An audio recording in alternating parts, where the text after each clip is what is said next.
Hey, how's it going? Welcome back to Framelines. My name is Shane Taylor. I'm an Irish street photographer based in London. And in this episode, we're going to take a look at Framelines issue 2. This is the second issue of our Framelines magazine, which is a contemporary street and documentary photography magazine.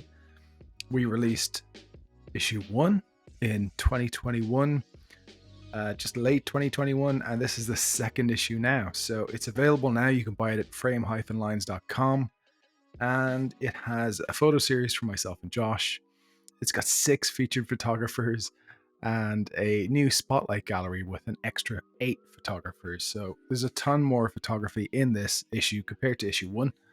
And we've made some sort of minor improvements here and there just to make it feel a bit more premium. And we're super happy with how it turned out. So I'm going to chat to Josh about Framelines issue 2. But before we get to that, what's in issue 2?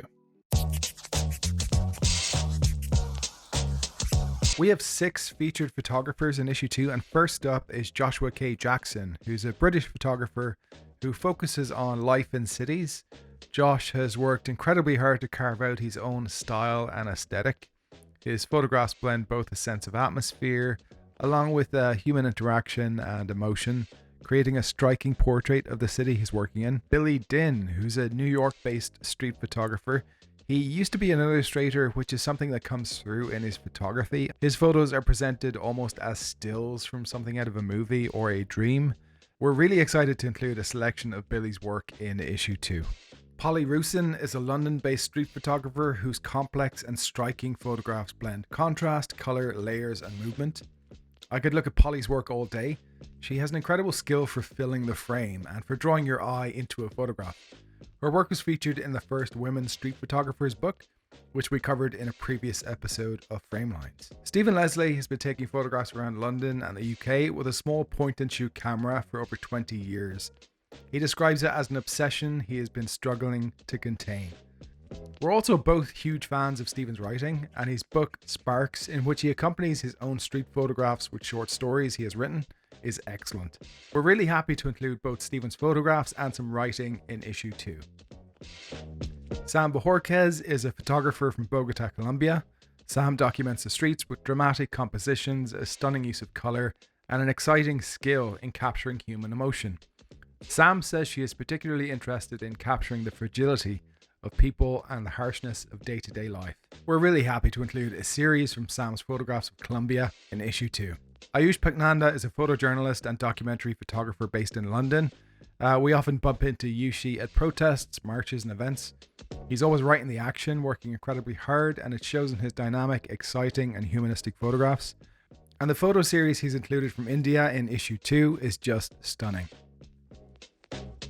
So, why do we make Framelines Magazine? Why did we make Framelines Magazine? I guess we're both, we've talked about it before, I guess, how we've both got a bit tired of looking at street photography on Instagram over the years. And when we started our YouTube channel, we actually kind of batted around the idea of the two of us making a street photography zine together, maybe with our photographs from the London Underground. And then as we kind of thought about it more, I guess we thought it would make more sense to work with other photographers and build like a bigger photography magazine.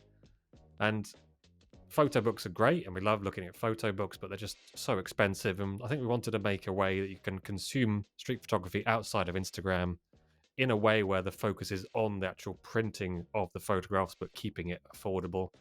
And then now we're on issue 2 of Framelines Magazine. We're working on issue 3 in the background as well, and it's been, I think, probably one of the best things we've done with Framelines since we started it 2.5 years ago at this point, right? Yeah, it's definitely one of the most like satisfying things we've done for sure. I remember starting it, and we had the idea to make a zine, just the two of us, because we each wanted to make a zine at the time. And then we decided, well, maybe we could combine it into one zine where it's just our work. And then that ended up being a zine which had other photographers in it too. And then from there onto issue 2, it's got even more photographers and less of our work. So maybe with issue 3, there'll be none of our work and just other featured photographers. But I think one of the main motivations for us was just being able to see contemporary street photography in print, because it just seemed impossible to find. You might get the occasional like best of street photography type photo book, but that would come out like once a year, and you just wouldn't really see contemporary work. And what would tend to happen is you just see the same photographs from the same few people, right? Yeah, those best of books. I mean, they're fine, but yeah, you're right. It's just the same, usually the same pictures from the same people from 15, 20 years ago and beyond, isn't it? So it's just, yeah, I think there's a bit of a gap, I think, for contemporary street photography. Yeah, like I just want to see new photos in print. Really, so yeah, the idea was to make something that we would buy. Really, right? Yeah, and I think for each issue, after like working on the sequencing and the design, we've both had that realization. Like when it gets to a point and we're like, oh, I think I said to you when we made the first one, I was like, I'm sad I can't buy this. Like it's not a surprise to me. Is that lame? No, I think that means we did a good job. I Yeah. remember thinking that too. I was like, oh, if I didn't make this, if I didn't exhaust myself looking at it already, I definitely would have Yeah. picked it up. Yeah. I hate that it has no novelty for me because I really would like to enjoy it. That's a really strange problem to have. Yeah, like just talking about the rewarding things about it for us. Like what was the most rewarding aspect of making the magazine for you? I think I've like working with you on it and being able to like bounce ideas around about it and like be a bit more critical about each other's work. Like there's not really many places you can get open critique about your photography these days, I don't think. And being able to like maybe give some pictures to you and you'd be like, don't put that in, or maybe sequencing it a bit differently than I ever would have. I think that's been really rewarding. And just, yeah, I think it's just so important to have a different set of eyes on any photographs you take as well. And then, yeah, like you say, working with other photographers and those moments when we're sequencing them and it just like comes together and it's like, yes, this makes sense in this format. Yeah. Yeah, I remember the same thing really because I'm used to making zines and books by myself and sort of a one man show type thing, but just getting feedback from you, getting feedback from the other photographers sometimes, it became sort of a collaborative process that I really enjoyed. I really enjoyed as well that point where we had put all the effort in, and then we sent it off to the printer, and then you don't hear anything from the printer for like 2 weeks, and you're just crossing your fingers hoping they don't mess it up.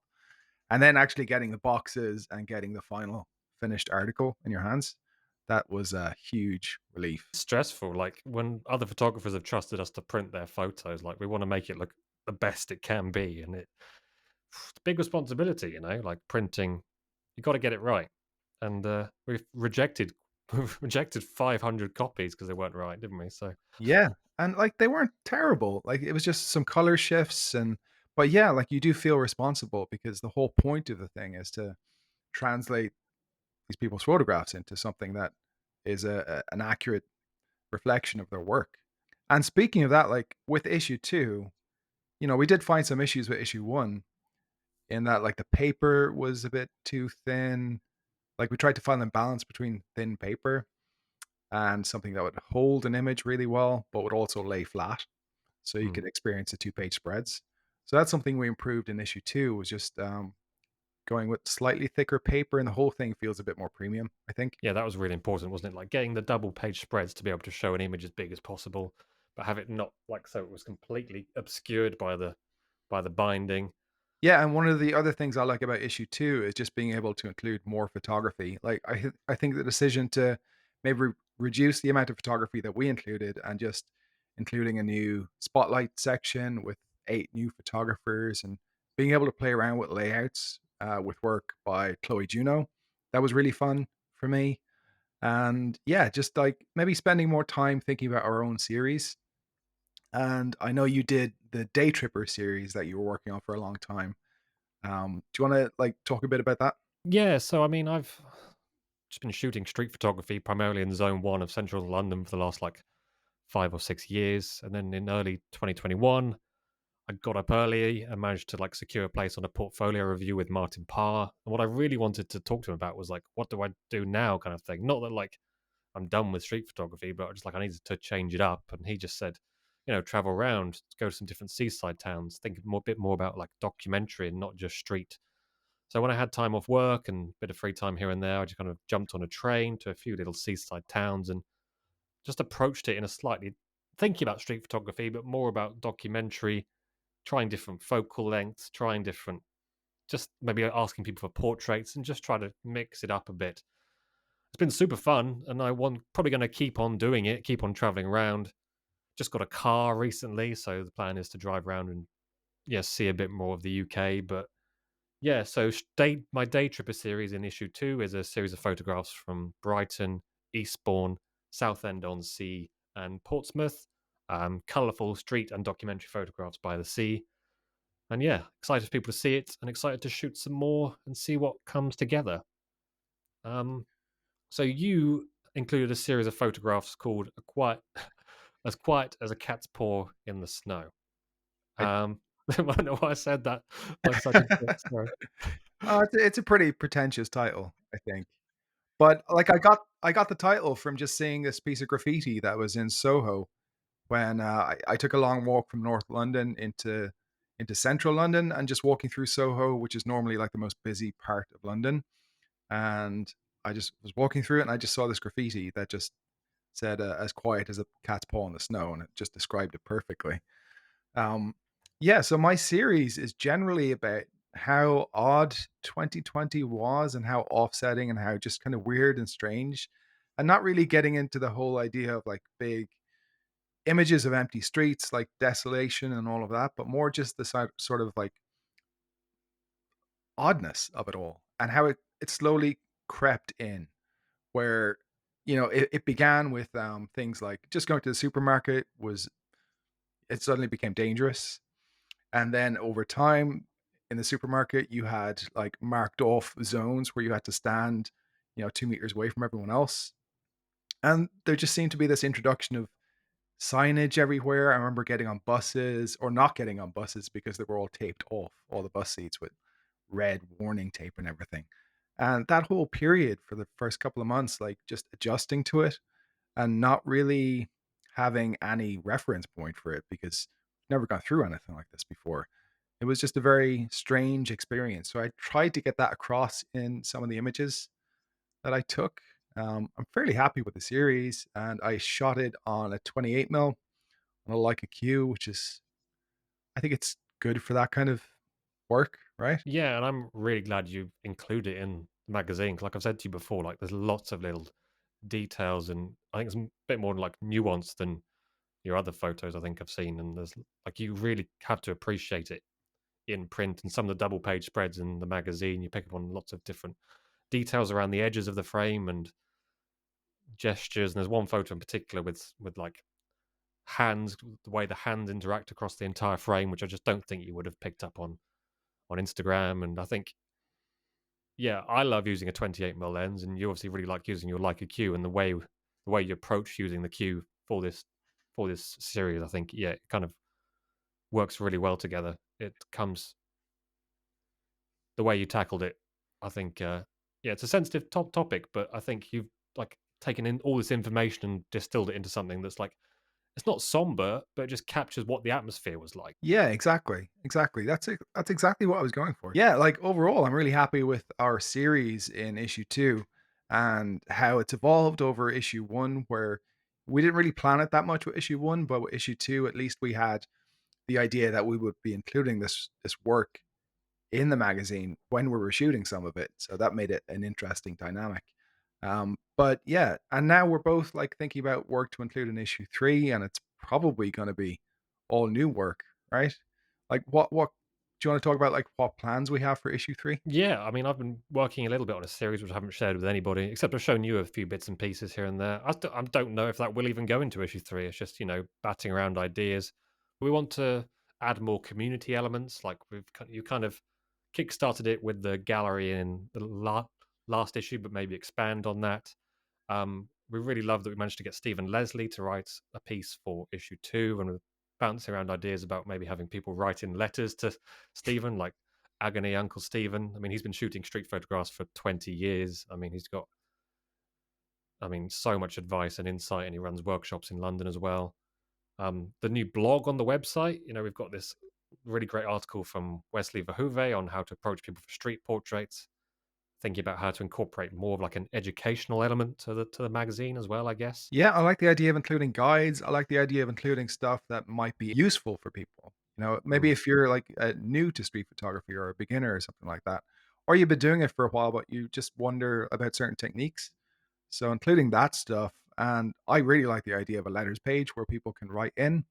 Maybe we could ask a question on YouTube and people respond to it in like an old fashioned actual written letter. maybe maybe that's a bit too far. I think email will do the trick, won't it? Yeah. So yeah, we've got like I'm really looking forward to issue 3. I think it could be our best one yet. But issue 2, up until now, is our best issue out of both issues. I'm super happy with issue 2. Just looking back at the work and the amount of photography we've included. I love the cover as well. I remember seeing that cover image or your photo, and we just popped it into the cover.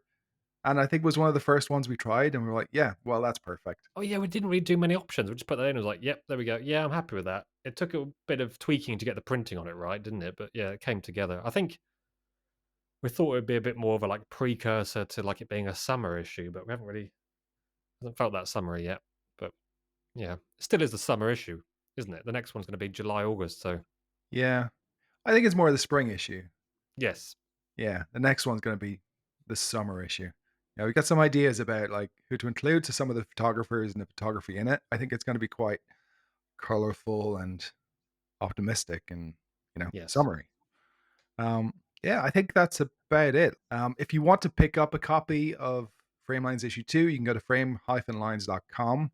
And yeah, just thanks again to everyone that supported it so far, everyone that's picked up issue 1 and issue 2. We literally couldn't do it without you. Yeah, so thanks for buying it and see you next time. Smash that like button. Sorry. No, that's perfect.